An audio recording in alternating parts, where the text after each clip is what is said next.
Hey guys, Tactician 101 here. I go by so many nicknames, so I'm just going to stick with my fan fiction one for this. Okay, I've been watching a lot of One Piece pirate crew tags, and while I certainly don't know anyone and haven't been tagged, I wanted to get in on this.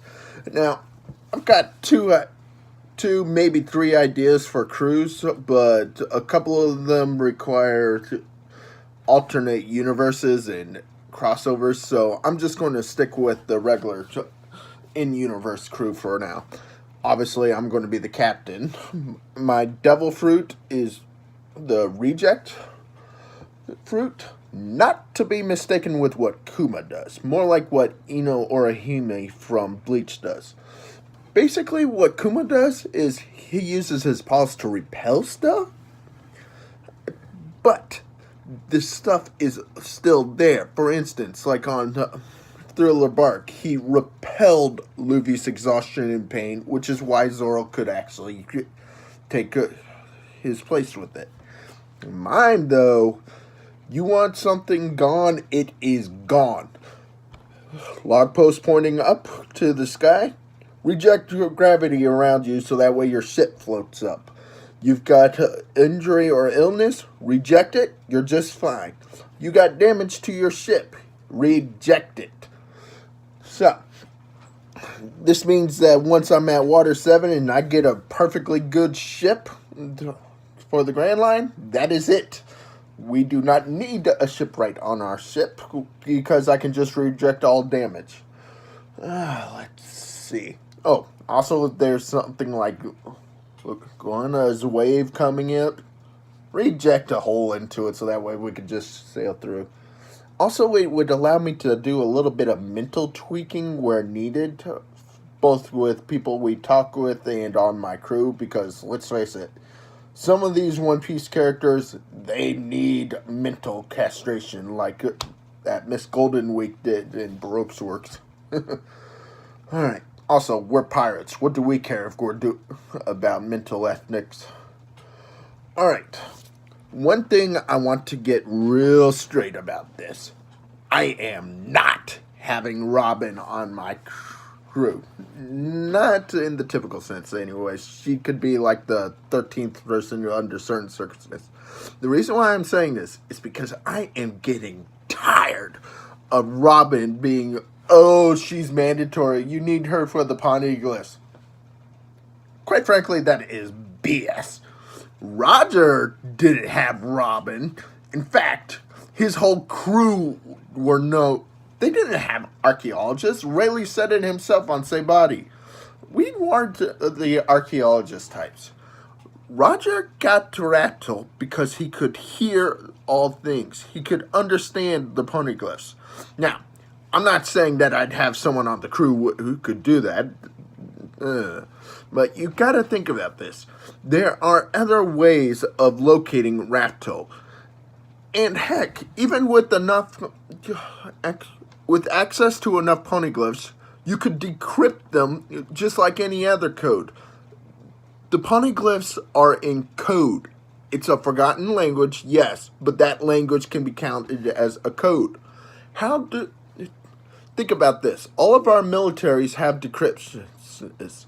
So, just stick someone who can be able to decrypt the code on my crew, and we've got a poneglyph reading with enough source material. That's just one way I've got this going. Alright, so, because of that, while Robin would definitely work well with my Recon style crew, she's not the main part. I suppose I should elaborate on Recon crew. I like playing Pokemon and Fire Emblem. That is my basic game niche. And while I'm not too afraid to go in without information, I love having the guidebooks for it so that way I can plan appropriately. The same way it's going to be going here. As such, my Jolly Roger is going to be a skull with the crossbones replaced with telescopes. You'll understand why in a minute. But let's get to the people that I'm picking. this is in no real order. I just wrote down what I wanted to do, which is why I'm constantly glancing over. I've got my phone on my laptop with my list on my desktop monitor that I've got linked up to the laptop, so that's why. Okay, first off, Perona. Perona is way underutilized, and her devil fruit isn't really taken advantage of. Yes, she's got the, oh, we'll make you think you're less than a sea slug, but that's only with the hollow passing through them. What happens if the hollow decides to stick with you like old school style ghost possession? That could be devastating. Also, she has the Recon abilities of seeing and hearing whatever the hollows do, and she can astral project. Now, if she can do this in a large enough area, she can start grid searching the oceans, so she could potentially find Raftel that way, or give us a good enough map where we can get an accurate enough guess. Which, coupled with a few of the others, is what I'm really thinking of. Alright. Then we've got Viola or Violet from Dressrosa. Her Devil Fruit ability, from what I understand, she could basically see everywhere in the continental U.S. region. So that is a lot of distance to cover. And like Perona, she could do a grid search of the area. Might take a while since she can't do multiple checks as far as I know, but she, like, if Perona is doing her grid search with, like, say, 1,000 hollows spread out over the air, Perona could say, hey, Violet, check out grid A3. There's something weird going there. Violet could zoom in and check it. Also, she can look into people's memories, so she'd make good interrogators. And who knows, maybe if she awakens her devil fruit, she could see the memories of the poneglyphs. So that's another reason why I don't think Robin would be. Next up, for number 3, Krytos. This is our first full fighter. Known as the Spartan in the Dressrosa arena before everything went wrong, this guy fought 3,000 battles and never lost. That cannot be stressed enough. This guy is a total BA. So, I could just see him with the mohawk from Busk. Yeah. Anyways, the only thing that he's got wrong with him is his amputated leg. And I've got the reject fruit. Reject his injury like Orihime did for that gate guard in Bleach. And he's even more of a threat to others. Then we've got Rebecca, who was not very far from following her father's legacy in the arena, to be honest. I consider Violet, Kratos, and Rebecca to be a package deal.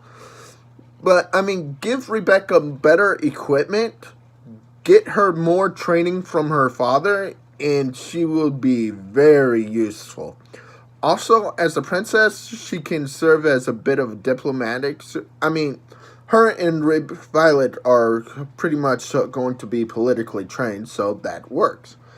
Now, along with that diplomatics, we have Vivi, whose diplomat would be her actual job title. So she would have Rebecca and Violet helping her out. I mean, 3 pretty girls, and a lady. You're going to want to do what they want.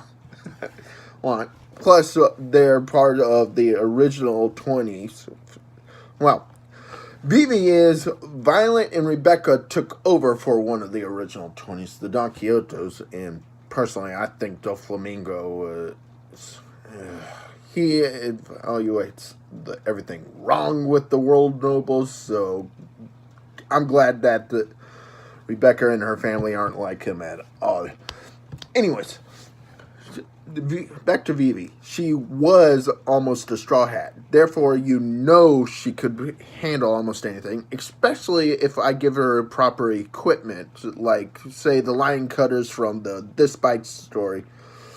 Those peacock slashers are good for spy work, but I'd want to give her something with a little more meat to them.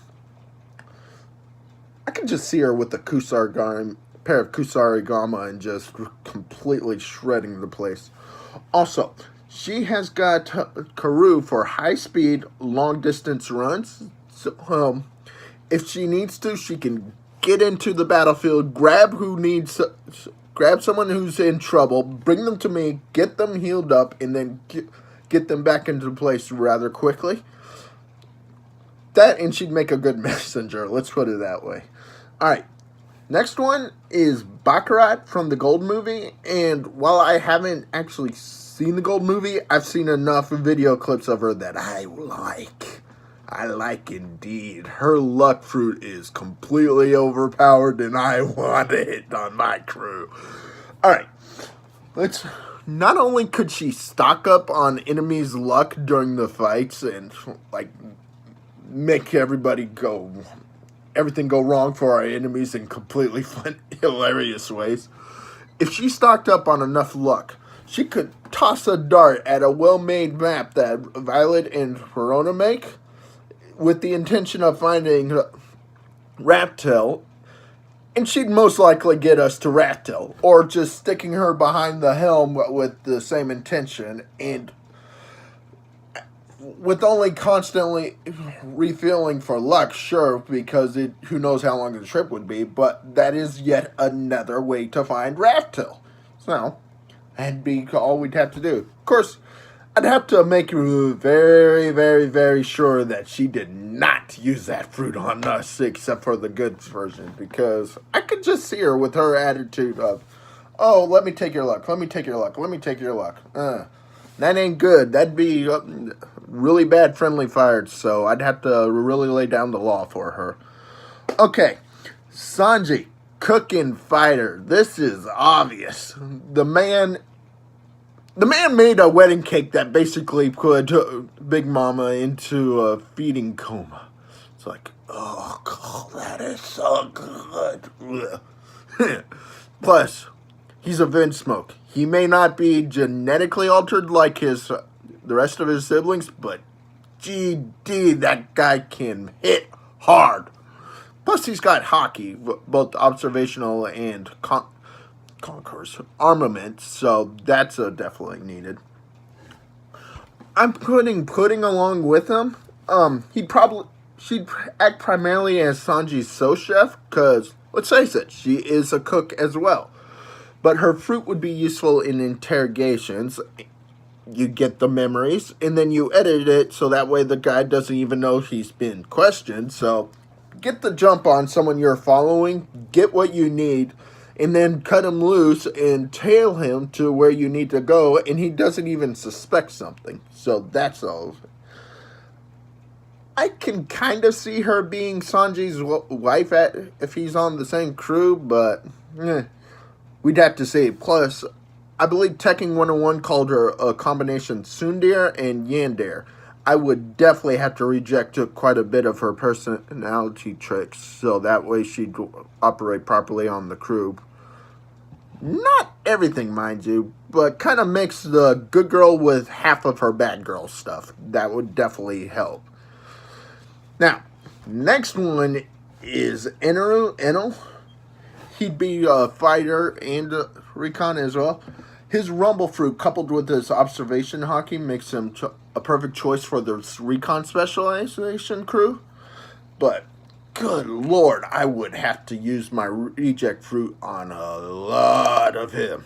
Because his ego, his arrogance, and just that Logia mindset means that I would have to really do some mental trimming to make him acceptable for this.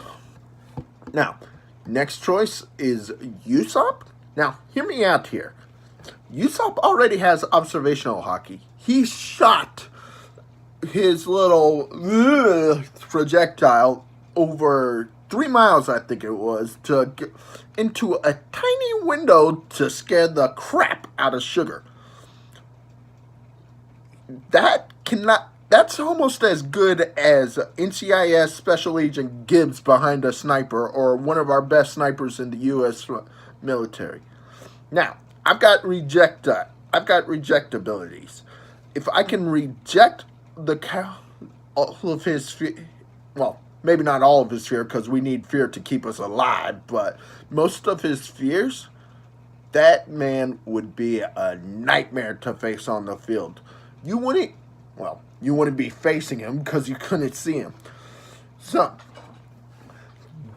reject his fears, turn him into a brave warrior of the sea, and you've got a really great guy on your back. Now, all these people who are doing these tags are like djembes and other fishermen and stuff because you've got anchors falling into the water, so you'd want a fisherman there.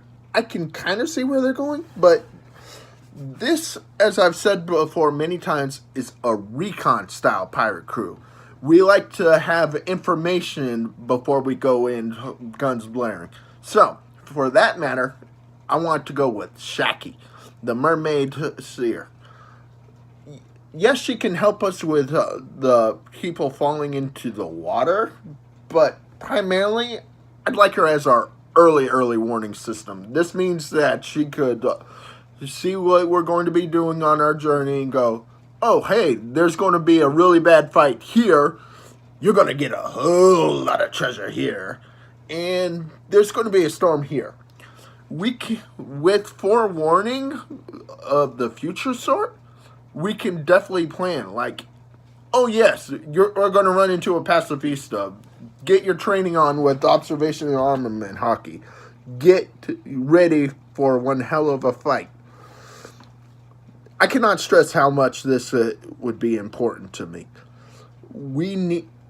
Yes, it can be considered cheating, but I mean, we're pirates. Of course we're going to be cheating. Now, Brooke would be my final person. Well, final in this rules of it. Okay, he's a fighter and a scout. He's from before Roger's age. Roger supposedly tamed the Grand Line. Brooke, his crew was in there before they didn't know squat about that ocean. That takes big brass balls, even though he doesn't have them. Skull joke. Yo-hoo-hoo-hoo! Okay, like I said, he's brave enough for this. He's a swordsman, so I can see him working with Kratos and training with Rebecca for that, having them periodically spar. His devil fruit also allows him to act as a scout, and he fulfills the much-needed role of musician, because you do not want to hear me sing. Let's just put it that way. Now, for 13-ish, I know this is going a little off the beaten path, but yes, I would have Robin as part of my crew.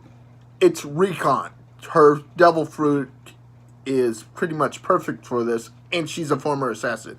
But I have made this clear before, but I do not want her capable of reading poneglyphs. That's like, okay, yes, she's mandatory, but just because she can read a forgotten language. This language, the only reason why no one else can read it is because the world governments made it illegal. But a language can be considered like a code. And so, if I've got enough smart people with me, I can just use them to decrypt it. All we got to do is get enough samples of the language, and there's like 30 poneglyphs, I believe. So, we just track down every single poneglyph we can, and grab enough sketches of the ones that Big Mom's got and everybody else. I mean, I've got Recon, I've got Violet, I've got Brooke, I've got Perona. Hell, I've even got Shaki if she can pull that off. So, we just get a collection of the poneglyphs and decrypt that thing from the...